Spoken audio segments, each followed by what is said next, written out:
के साथ जिला सिरसा और फतेहाबाद की टीम के लोग पहुंचे हैं। आपका भी, आप धरने पे आए, आपका स्वागत है। किसान एकता, किसान एकता, किसान एकता, हमारा भाईचारा।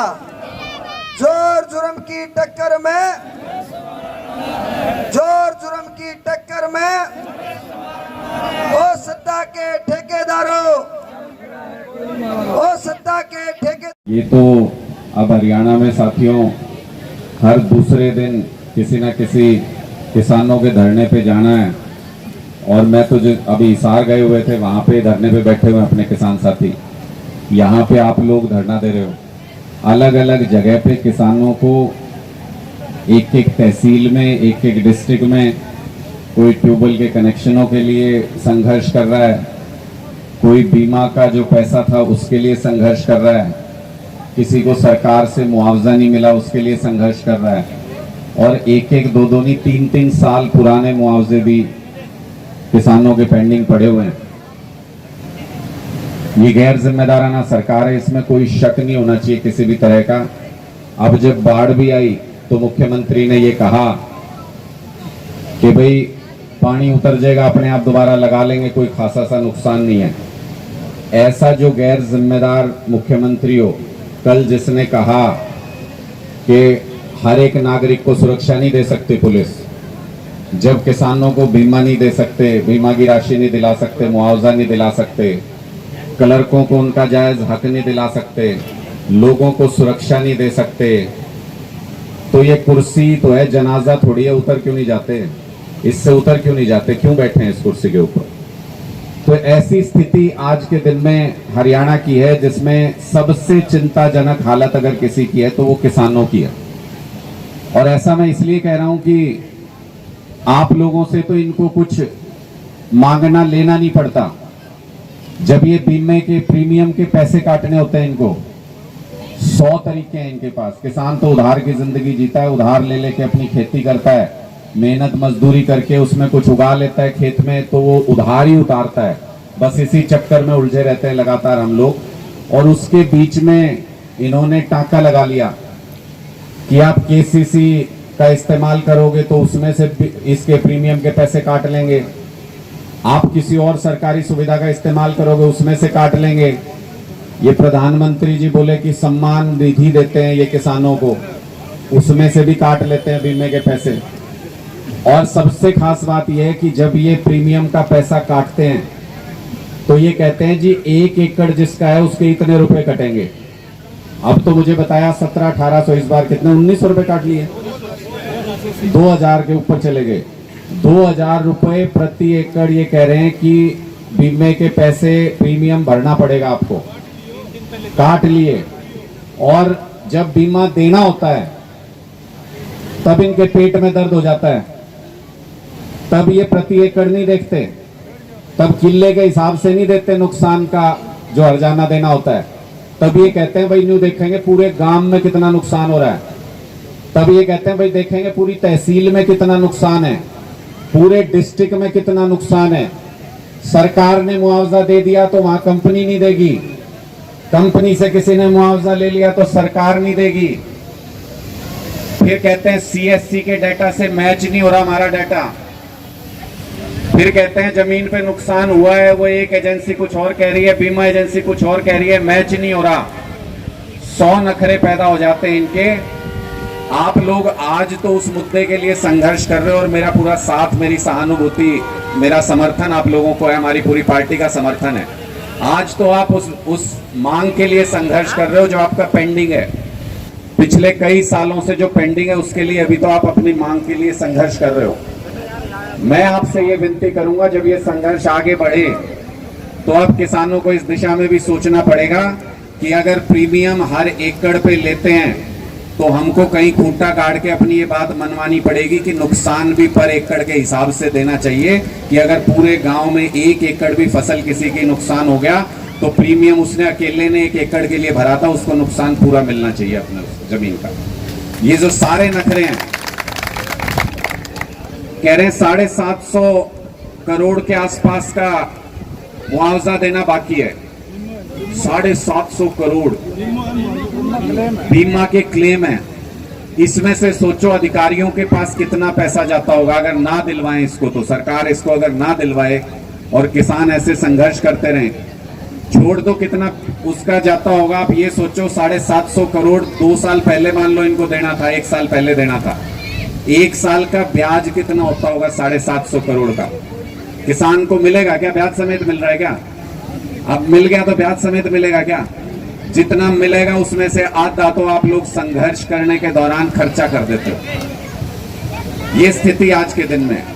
और जो 750 करोड़ रुपया 1 साल से पेंडिंग है, उस 750 करोड़ पे ये ब्याज भी खाते हैं। कोशिश पूरी इनकी ये रहेगी कभी 20 करोड़ दे दिया, कभी 25, क्योंकि मैं इसलिए बोल रहा हूं, ये बात अपने अनुभव से बोल रहा हूं। 2020 के हिसार में जो बैठे हैं अपने किसान साथी, 2020 के बकाया है उनके। आप तो 2022 वाली बात है, यहाँ पे हम संघर्ष कर रहे हैं। 2-2, 3-3, 4-4 साल तक हमारा पैसा पड़ा रहता है, बीमा कंपनियों के पास पड़ा रहता है। प्रीमियम आपने 750 करोड़ से कहीं ज्यादा दे रखा है। पूरे हरियाणा का अगर देखोगे तो किसानों ने कई हजार करोड़ रुपए का प्रीमियम भरा है, उसमें से इनको एक हिस्सा 750 करोड़ देना है, वो भी नहीं देंगे। उसका सीधा मतलब ये है कि इन सारी कंपनियों के साथ सरकार की, मंत्रियों की, मुख्यमंत्री के ऊपर से नीचे तक साठगांठ है। सबके पास ये कंपनियां 750 करोड़ का, आप अगर ब्याज भी लगा लो 50-100 करोड़ रुपए बनता होगा, वो ब्याज पहुंचाते रहते हैं इन मंत्रियों के पास, और किसानों को सरकार धक्के खाने के लिए छोड़ देती है, बिल्कुल ध्यान नहीं देती उनकी तरफ। तो ये तो एक बार संगठित होके पूरे हरियाणा के अंदर हमको अपने मुद्दों के ऊपर विचार बनाना पड़ेगा। और ये विचार बनाना इसलिए जरूरी है कि अभी तो जो सरकार है उससे संघर्ष करके आप एक बार कुछ ले लोगे, ऐसा हमने पहले बहुत बार संघर्ष किया है, किसानों ने बहुत बार संघर्ष किया है। आपने 3 कानूनों के ऊपर भी केंद्र सरकार के घुटने टिकवाए जब संघर्ष किया तो, लेकिन उससे हमें, आप सोच के देखना ये बात कि 1 साल तक तो हमने धक्के खाए, सड़क के ऊपर हमारे 800-900 लोग शहीद हो गए। हमको मिला क्या? हम अपनी कोई मांग लेके गए थे क्या जिसको पूरा कर दिया सरकार ने? धक्के से हमारे ऊपर थोपे गए 3 कानून थे, अपनी जेब से खर्चा करके अपने लोगों की जान गंवा के हमने बस वही तो वापस कराए। लेकिन यह है कि किसान के स्वाभिमान की जीत हुई, इसलिए वो बड़ी जीत थी, इसलिए वो आपके संघर्ष की जीत थी। लेकिन उसको कई बार हम ये सोच लेते हैं भाई जीत के सरकार हरा दी, सरकार पे हम कुछ ले नहीं पाए थे। तो मैं तो नौजवान जितने भी किसान परिवारों के बच्चे हैं, पढ़े लिखे हैं, मैं उनसे अनुरोध करता हूं, ये बार बार जो हम धरने पे बैठते हैं इससे बाहर निकलना पड़ेगा। एक व्यापक नीति बनानी पड़ेगी पूरे हरियाणा प्रदेश के लिए कि किसानों के लिए क्या होना चाहिए, कैसे होना चाहिए, कब कब होना चाहिए। ये जो मांगे हैं ये सारी वही है, मैं इसको पढ़ रहा था चारों चीजों को, ये सारी वही मांगे हैं जिसके ऊपर हमको पहले से प्लानिंग करके सरकार ऐसी बनानी चाहिए जो उन मांगों के ऊपर काम करे। नहीं तो वोट नहीं रखी इनको रोज रोज नेता बनाने की, सारों को वोट उठा के देने की, हमने वोट नहीं रखी। अपनी पहले मांगे तय करो कि ये मांगे किसानों की होनी चाहिए, उसके ऊपर जो सरकार, जो पार्टी काम करेगी उसकी सरकार बनवा के अपनी मांगों को काम करो। ये बाद में मांगने से कुछ नहीं होता, पहले अपना एक ढांचा ऐसा बनाओ कि ये होना चाहिए। मैं तो आपको पंजाब का उदाहरण दे सकता हूं, आपके नजदीक भी है इसलिए आप लोगों के खुद भी संपर्क होंगे। भगवंत मान जी ने ये कहा इस बार जब बाढ़ आई, बोले अगर किसी की बकरी और मुर्गी भी मर गई उसका भी मुआवजा दूंगा, उसका भी मुआवजा दूंगा। जब पीछे फसल खराब हुई, किसान के साथ साथ ये कहा कि मजदूर जो काम करता है खेत में उसका भी नुकसान हो गया, फसल खराब होगी तो उसका भी काम धंधा खत्म, तो उनको भी, मजदूरों को भी मुआवजा दिया पंजाब के अंदर, रिकॉर्ड टाइम के अंदर दिया। तो हमको इसके लिए एक नीति बना के उसके ऊपर, मैं तो जितने युवा हैं किसान परिवारों के, मैं उनको ये कहूंगा कि ये अपने पिता को, बुजुर्गों को, चाचा ताऊओं को धरने पे बैठने के लिए बार बार संघर्ष नहीं करना पड़े, इसलिए एक बार आप सब लोग एकजुट होके इसके ऊपर काम करो, मेहनत करो कि किसान का घर चलेगा कैसे, उसके लिए क्या नियम होने चाहिए, बीमा कितने दिन के अंदर मिलना चाहिए, बीमे का क्लेम, प्रति एकड़ प्रीमियम लेते हैं तो प्रति एकड़ मुआवजा मिलना चाहिए। सरकार की और कंपनियों की सांठगांठ नहीं होनी चाहिए। सरकार कहीं घोषित कर देती है मुआवजा, उसके बाद कंपनी कहती है अब तो सरकार ने दे दिया, यहाँ हम नहीं दे सकते, तो प्रीमियम वापस करो। फिर जो प्रीमियम ले रखा है वो भी वापस करना चाहिए कंपनियों को। ऐसी बहुत सारी कमियां हैं जो हमारे किसानों को लेके, जो नियम है सरकार के और जो कानून है उनके अंदर हैं, इन सारी कमियों के ऊपर हमको काम करके और मजबूत इस लड़ाई को करते हुए मैं अपनी पार्टी की तरफ से आपका पूरा समर्थन करता हूं और मीडिया के साथियों से भी अनुरोध करता हूं। मुझे पता चला कि 3 दिन हो गए हमारे साथी ऊपर बैठे हुए हैं और मेन स्ट्रीम मीडिया अभी तक यहां पर उस तरीके से नहीं पहुंचा है। किसी नेता का अंगूठा भी टूट जाता है तो हम इतने कैमरे लगा लेते हैं वहां पे। मैं मीडिया से भी अनुरोध करूंगा कि हम सबका पेट यही किसान भरते हैं। अगर संभव है और अगर आपका ज़मीर ये कहता है कि इन किसानों की मदद करनी चाहिए, तो कल से यहाँ पे कैमरे इतने लग जाने चाहिए कि सरकार भी जाग जाए। सरकार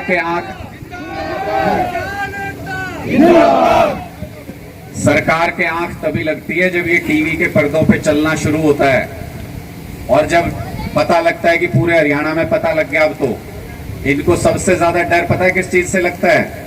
इनको सबसे ज्यादा डर इस बात से लगता है कि एक जगह किसान बैठे हैं, इनकी खबर देख के दूसरी जगह नहीं बैठ जाए और दूसरी खबर देख के तीसरी जगह नहीं बैठ जाए। जब इनकी ये हाथ मरोड़ा जाता है ना, जब एक के बाद एक धरना शुरू होता है तो सारी मांगे मान लेते हैं।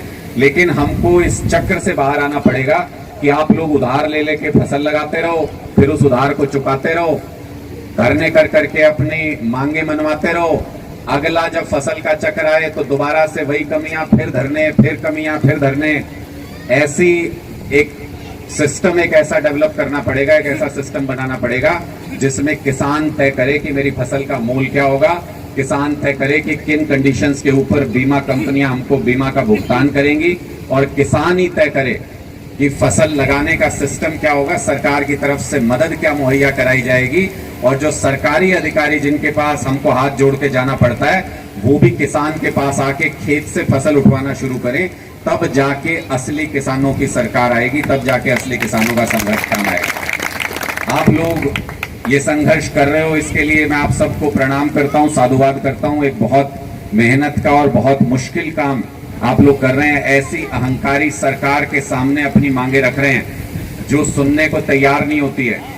लोग मर जाते हैं, शहीद हो जाते हैं मांगते मांगते, लेकिन ये लोग सुनने के लिए तैयार नहीं होते हैं। मैं ढेरों उदाहरण आपको दे सकता हूँ। आजकल क्लर्क बैठे हुए हैं बेचारे, वो अपने ही बच्चे हैं सारे, वो क्लर्क धरने पे बैठे हुए, उनकी नहीं सुनते। सरपंच चले गए, उनके लठ मार दिए, उनकी नहीं सुनते। महिलाएं कहती हैं जगह जगह उत्पीड़न हो रहा है, वो मांग करने जाती हैं सुरक्षा की, उनकी नहीं सुनते, उनके लठ मार देते हैं। कर्मचारी ओपीएस की पेंशन मांगने गए, उनकी नहीं सुनते, उनके लठ मार देते हैं। ये सरकार ऐसी है जिससे समाज का हर वर्ग परेशान और दुखी है। इसलिए उस दुख में आप लोग भी उसका एक हिस्सा हो, आप लोग भी दुखी हो, किसान वर्ग भी दुखी है पूरे हरियाणा के अंदर। इसलिए मैं आप लोगों को हर जगह संघर्ष नहीं चल रही है। हर जगह पे आप देखो मुआवजे की रकम पेंडिंग पड़ी है, कहीं 2020 से, कहीं 21 से, कहीं 22 से, लेकिन हर जगह संघर्ष नहीं चल रहा। आप लोग जागरूक लोग हो। अपने जो 4 साथी ऊपर बैठे हैं, मैं उनको भी ये कहूंगा, आवाज उन तक भी जारी होगी कि अपने स्वास्थ्य का, अपनी सेहत का ख्याल रखना। इन लोगों के लिए आपकी जान का मोल नहीं है, इस सरकार के लिए तो जान देने की जरूरत नहीं है। आने वाले समय में अच्छा वक्त भी आएगा, हमारी सारी बातें भी सुनी जाएंगी और हमारे सारे काम भी होंगे। इसलिए अपनी सेहत का ख्याल रखना। भाई कोई से की तबीयत अगर थोड़ी बहुत खराब हो, नासाज हो, मेरी आपसे हाथ जोड़ के विनती है कि आप में से कोई साथी की तबीयत अगर ठीक नहीं हो तो बेशक नीचे आ जाना। बाकी के साथी अपना संघर्ष जारी रखेंगे और नीचे आप लोगों को जो समर्थन मिल रहा है आसपास के गांव से, आसपास के किसान साथियों का, इनका भी बहुत बहुत धन्यवाद कि आप हौसला बढ़ा रहे हैं। जो साथी ऊपर संघर्ष कर रहे हैं उनका मेरी सरकार से मांग है कि जितनी जल्दी हो सके अपने अंदर का इंसान जगाओ, अपने अंदर के राक्षस को साइड करो और खट्टर साहब गरीब किसानों की आवाज सुनना शुरू कर दो, नहीं तो आपकी आवाज सुनना किसान बंद कर देंगे। बहुत बहुत शुक्रिया, बहुत बहुत शुक्रिया।